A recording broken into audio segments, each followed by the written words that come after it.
Greetings, chess players. It's me, Chris Torres, and I am here. It's Thursday evening, so we're doing. I'm gonna play. I did a lesson with the Gomes students from chess students from Gomes Elementary School in Fremont, California, and now we're gonna play some chess. All right, I will play one of them a game, and I'll go with this one here. Let's see what happens. Switch to play. Live is being replaced this year. What? Okay, whatever. Um, so I am playing. Whoops, game aborted. Let me try a rematch. Crosser Bishop wants a rematch. Okay, here we go. All right, so e4, e5. Oh my goodness, Crosser Bishop. Oh no, he beat me on my birthday. In the simul. This is terrifying. All right, so clearly you don't want to. There goes, no arrows again. Weird. I want to draw the arrows. What is going on, chess.com? Why can't I draw arrows all of a sudden? I've been doing it for a while. Okay. I would like, black obviously would like to play knight takes e4, but then white plays queen e2 first. So correct is to play d6, as Alexander Petrov showed us. And then the white knight retreats, then the our knight goes forward.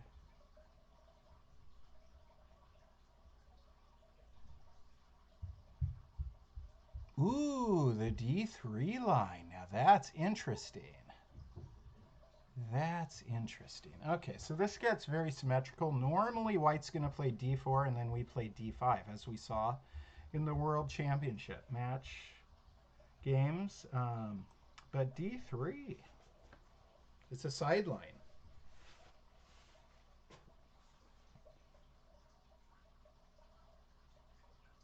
Queen e2. Now I could play queen e7 and trade queens. But I want to keep things kind of exciting for the live stream tonight. Not get into a early end game. So I'm gonna play bishop e7.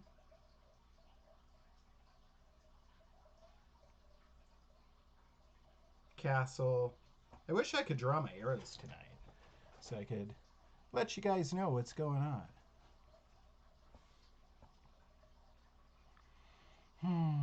All right, so white has 3 pieces developed. Neither of us have a pawn in the center. White has 3 pieces developed. I can castle right now. And I will. Then maybe I'm going to play rook e1, so I have a rook in the same file as their queen and king.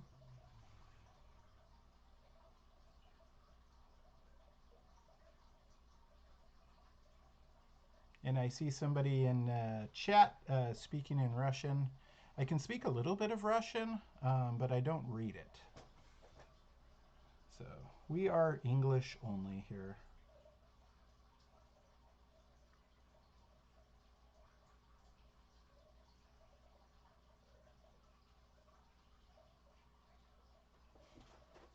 Drink some more of my iced tea.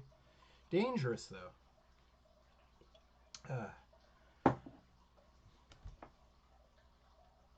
Let's see.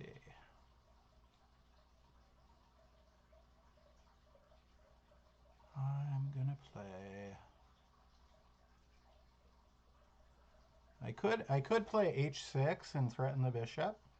I could play rook e8, indirectly threatening the queen.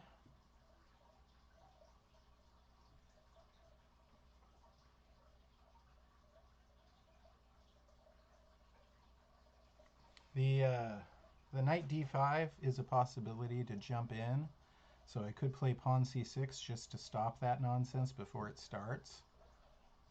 I think my most forcing move, though, is going to be rook to e8.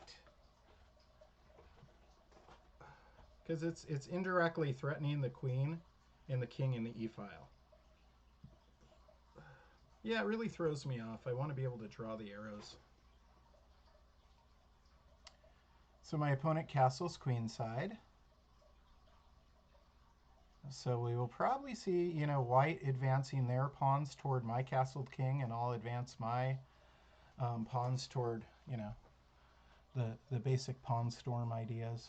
So if I play a move like h6 now, I'm actually subtracting a move.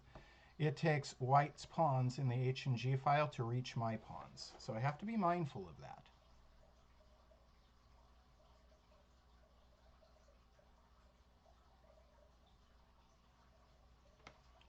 I'm going to play pawn to c6, which again stops the white's knight on c3.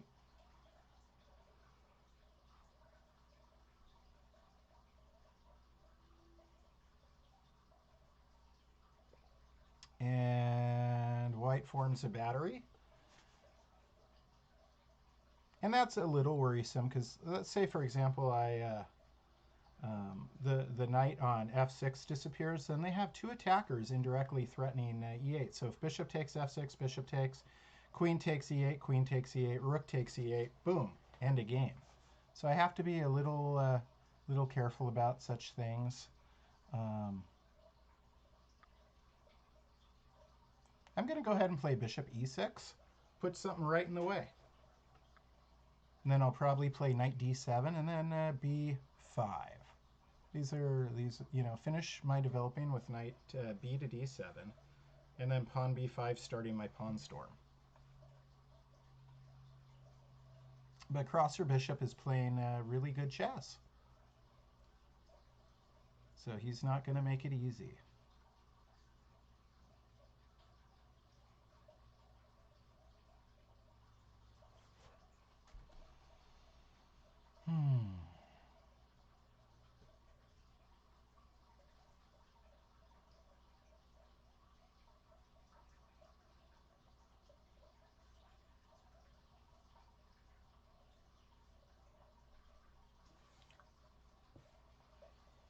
Interesting. I could pull the bishop back to f8 now, and that adds another defender to my bishop on e6.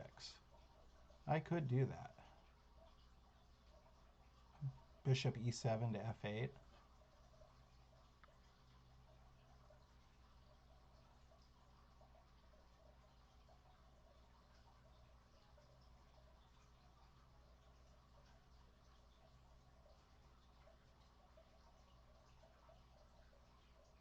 I could also try like knight d5 is very aggressive.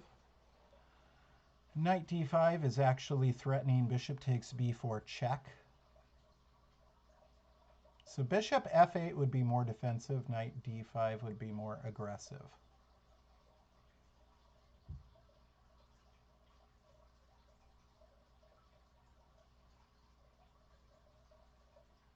Let's see.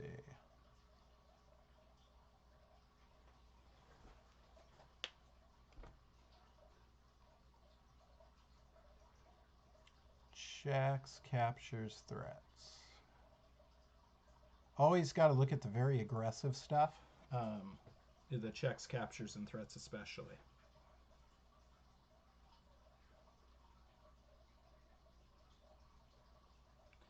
Checks, captures, threats. If you're tuning into this channel, you know that's my mantra. Whenever I'm approaching a complicated position, I have to force myself to look at the checks, captures, and threats.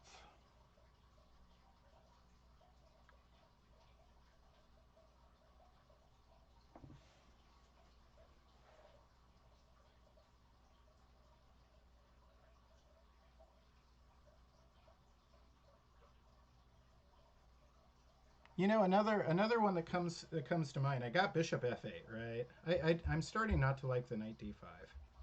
Bishop f8, but also bishop d7. I'm going to go with the bishop f8 idea, though, because bishop d7 blocks my knight. All right. I took a lot of time there. I didn't want to make a huge mistake that leads in checkmate, and that's okay.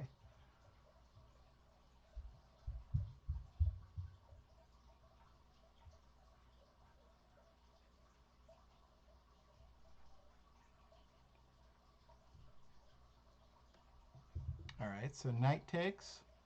And I think here I'm going to take with my rook,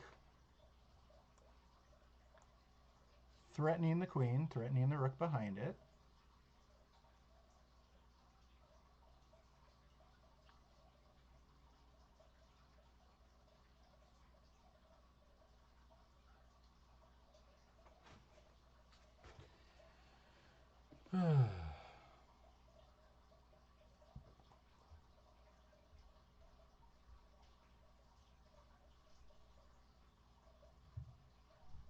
Well, now I could play bishop e7 again. That would be kind of silly.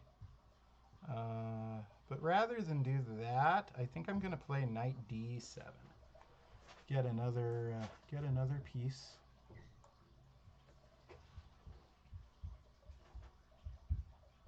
And then I might play queen e7 and rook e8. I was thinking of triple stacking my rooks there.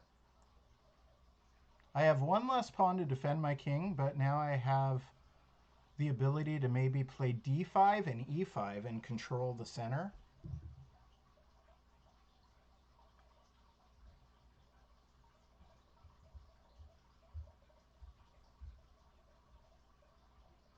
Again, my name is Chris Torres. This is Daily Chess Musings. I am playing a talented young student named Crosser Bishop. I usually play a talented student on a Thursday night. I just randomly select whichever challenge I see up top. All these players are from the really powerful chess club in Fremont, California. Gomes Elementary School Chess Club is going to be a superpower. You'll be hearing a lot about them shortly.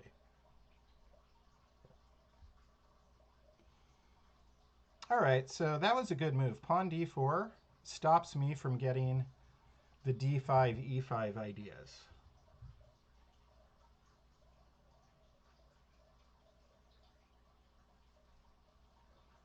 I'm going to play pawn to d5 though, still, but then I'm going to have a backward pawn on e6, right? So I've got a weak pawn on e6.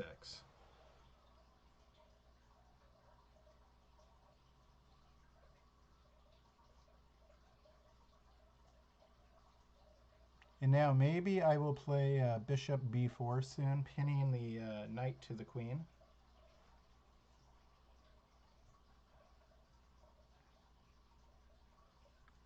Okay. So that is a dangerous move.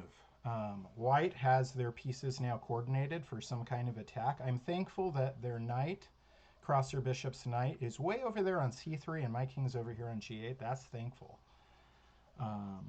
Because these bishops on adjacent diagonals streaming across at my two remaining pawns. Remember, I don't have an f-pawn anymore.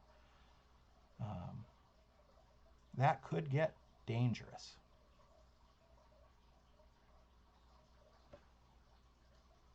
I'll go ahead and play bishop b4, pinning the knight to the queen. And then what I would like to do is I would like to play queen e7, maybe rook e8, and then pawn e5. Then pawn e4 if I'm allowed to.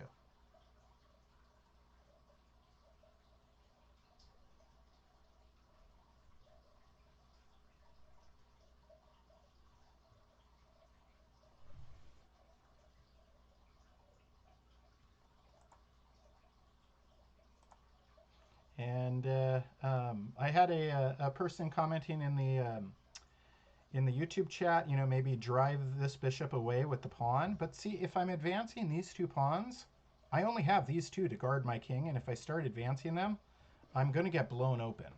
I'm going to get blown up. Oh, big time threat from Crosser Bishop on e6. That is a big time threat. Oh, no. So I could play queen e7. He could play rook e1. Then I could play rook e8. But it is big time threat on my... Oh, And then the queen can come out here to h3 and be threatening h7 with the bishop. I see what's happening here. This is starting to get dangerous. As I said, when the bishops are on adjacent diagonals aimed at a king, especially when they just have 2 pawns left, could get dangerous. All right, so I will continue with my strategy of queen e7. Hopefully I don't lose 2 in a row to cross her bishop, but if I do, congrats to him. He's giving me a run for the money here. This has turned into a double-edged position, and one where I kind of favor white's position. Personally, I would rather be white here.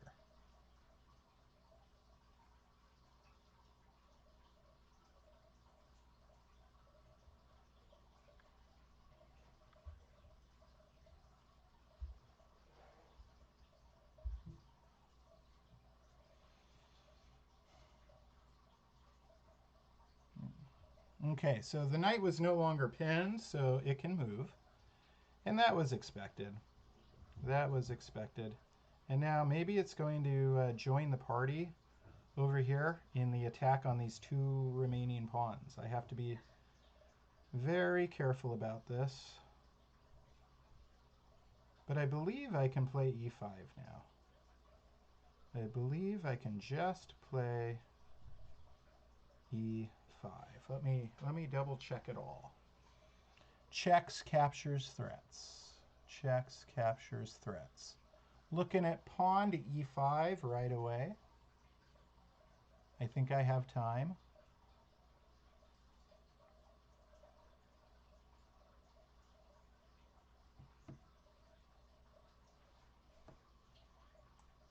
I play e5. I looked at it all. I have the 2 pawns side by side in the center. And I'm threatening to play pawn d4, by the way. And if I play pawn d4, then I've cut off... I'm going to trap the bishop on d3. But more important for me right now is that bishop wouldn't be threatening h7.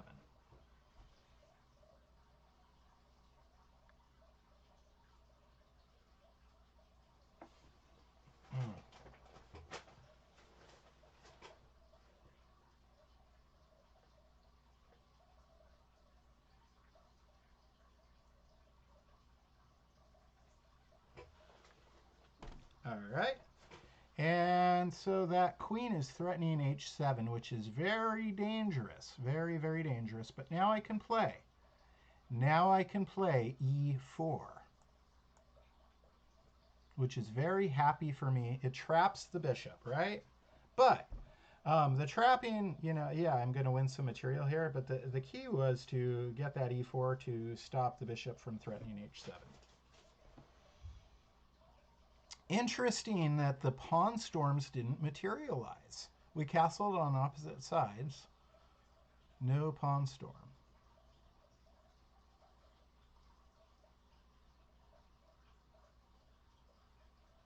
Okay, so there's one exchange. I'm okay exchanging pieces because I'm going to be ahead material. So it's almost like trading when you're ahead, although I'm not ahead yet.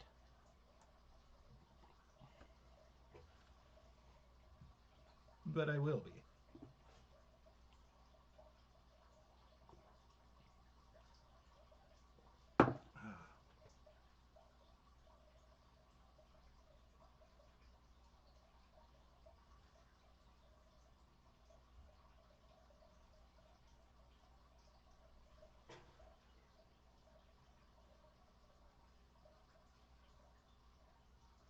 And welcome everybody who's tuning into this channel for the first time. My name is Chris Torres, also known as Coach Chris, also known as Coach Tortoise. I am a professional chess coach who lives in Northern California.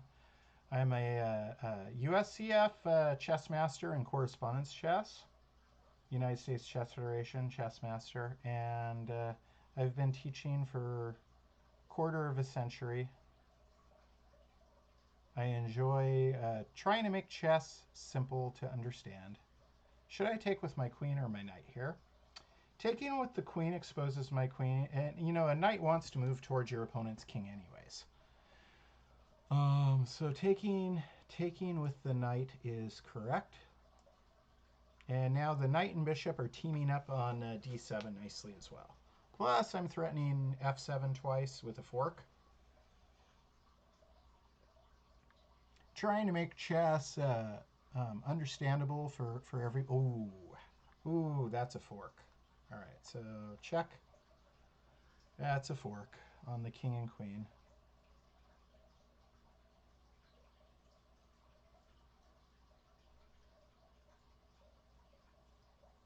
And yeah, maybe I might win this game, but let's remember that crosser bishop was got me really nice in my birthday simul, right? So he beat me on my birthday.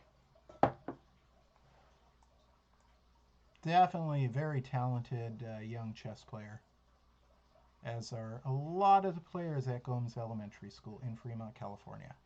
And they sent me a nice Christmas present, holiday card, and I did receive it. I did receive your Christmas card. Thank you to all the players at Gomes. So wonderful. Let's see. Yeah, I'll go ahead and say it. Chekaruski.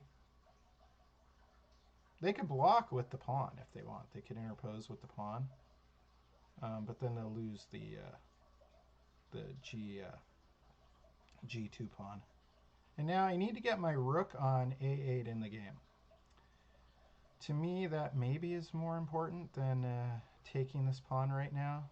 But if I take the pawn and the rook attacks me, I can pin the knight, but then the rook goes to G3. So I could play queen takes G2, rook G1, queen F3, rook G3, queen H5. Yeah, but then I'm fighting a battle. Queen versus knight and rook, when I have a rook of my own. So I'm going to go ahead and get my own rook in the game.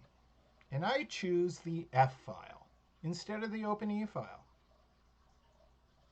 Rook E8 also would have been a good move, but I am threatening a target rather than grabbing an open file. Okay. And now I think it is time to take queen takes G2, which is threatening F2, two different directions. Queen takes F2, yep. And now maybe it's time to put the rook into the E file, pin the knight to the king.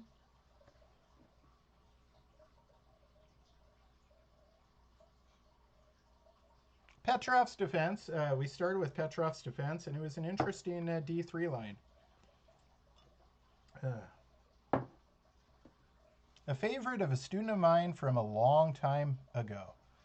A student of mine named Ben Rude used to always favor that pawn D3 in the Petrov defense, and Ben ended up winning the national championship as a first grader. He had an 1800 rating as a first grader. Holy mackerel. I believe he's a senior in high school now, and he's teaching chess. So I put a pin on the knight to the king. Yeah, that was Ben's move. E4, E5, knight F3, knight F6. Knight takes E5, D6, knight F3, knight takes E4, D3. That was the Ben Rude move. At first I said, no, you're supposed to play D4 there. Everybody knows this. And then I started respecting it more. It's actually a pretty good move. Maybe, maybe Jan should have tried it in the World Championship match. Maybe.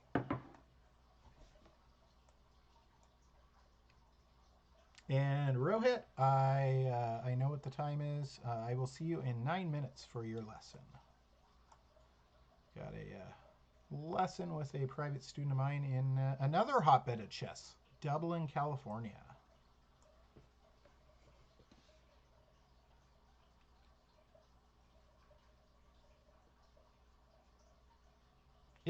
This game looks very lopsided right now, but it was not an easy game. Crosser Bishop, you played really good, and I'm not just saying that. You made me think hard, really hard back in Uh, yeah. Let's see. Where was I thinking so hard? I'm gonna. It was. Don't screw around too much, Chris. You got a game to win.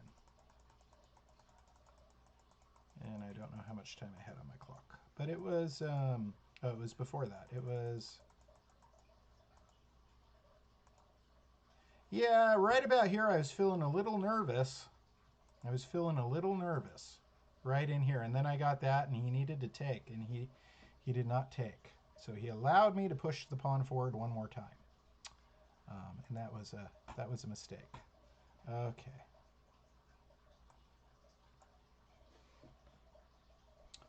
but yeah, so it looks lopsided right now. But man, it was he had some moves. He had some serious threats. Like I said, I would have preferred to have been white in the position that he got. I would have preferred to have been white in the position he got out of the opening.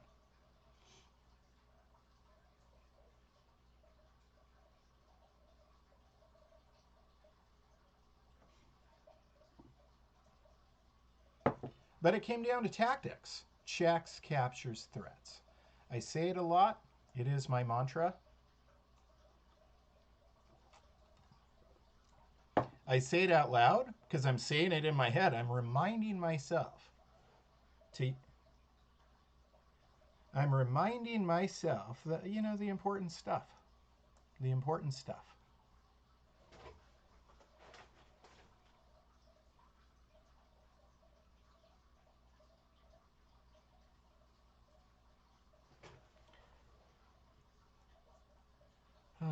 Let's see. Do I have a fast checkmate here? Let me look. Let me see. What's the fastest way to checkmate? Fastest way to checkmate.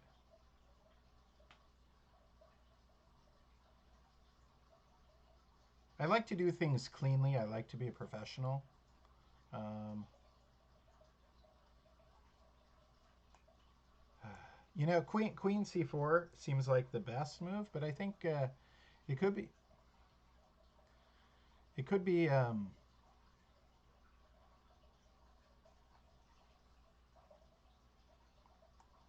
yeah, yeah. Queen C4 check. I think I see it now. And then the king, yeah, and then I'm yeah, okay. Queen C4. I don't know why I was having just a little bit of. I had a blind moment there, looking for my checkmate. But I know this pattern. If you want to learn all the checkmating patterns, you can look at the Checking Time series on my YouTube channel. I highly recommend it. I'm going to be doing a lot of exciting things with the YouTube channel. This is going to be checkmate now. I could go with the rook for checkmate or the queen, actually. And I'm going to go with the rook because it is the known pattern. The queen acting as the bishop there. All right. Cross or bishop? I got even with you tonight, but let me show you some things. I'm gonna go ahead and click the game report. I have time. Got 5 minutes before Rohit, so let me hit the game report. And here we go. And I'm gonna start the review. It says sudden a close game that was lost by a mistake. Let's start the review.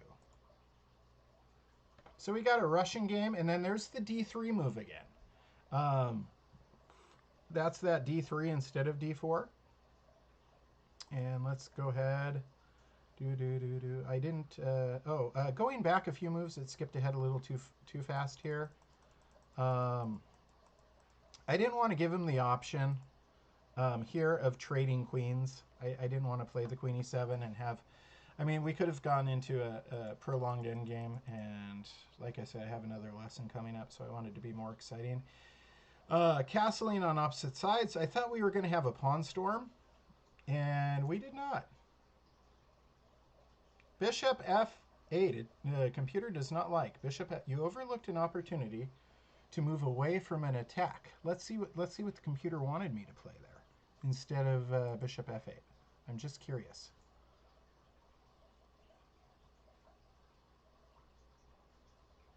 Queen. What? What? Let me see. Knight d4 is good. And then bishop f8. It does not like. And what was best, it's saying? Oh, yeah. Okay, all right. It's saying the bishop d7 move was best. Got it. A moment ago, I asked what was best, and it didn't show me the improvement that I saw. So a little glitch. But I played bishop f8, and that's fine. And then knight d7 is knight b d7 is a mistake. You missed an opportunity to trade piece as well. Let's see, what did it want me to do? Oh, it wanted me to do the trade of rooks first. This trades off equal. Yeah, it trades off equal material, but I wanted to keep some extra variables at play. So I have this weak backward pawn, and it turned into the key. It turned into the key right here. It is a weak backward pawn. Pawn on e6 is weak, and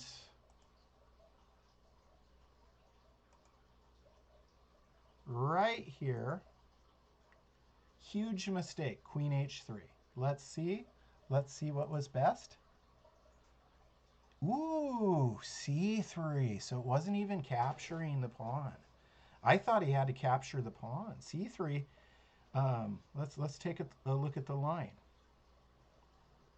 Yeah. So c3, and then we've got ourselves an even endgame. Okay. So let's go back to here, and we'll look at the next key moves. Yep, there's that. The pawn moves forward, so it cuts off the bishop. Cuts off that. That was the huge threat that I was so scared of, especially with this being pinned, right? I was really frightened because you can't just do something like that because you only have 2 pawns, right? You're going to create more and more weakness, maybe a sacrifice. This knight's not going to stay there long. It's going to come hopping in some way or another. It's going to come in and cause me problems. But I got to play pushing this pawn forward. And that one move, I turned a pawn weakness, my backward pawn, that weak pawn turned into the superhero, I guess is what I want to say. The superhero. And let's see how cleanly I finished.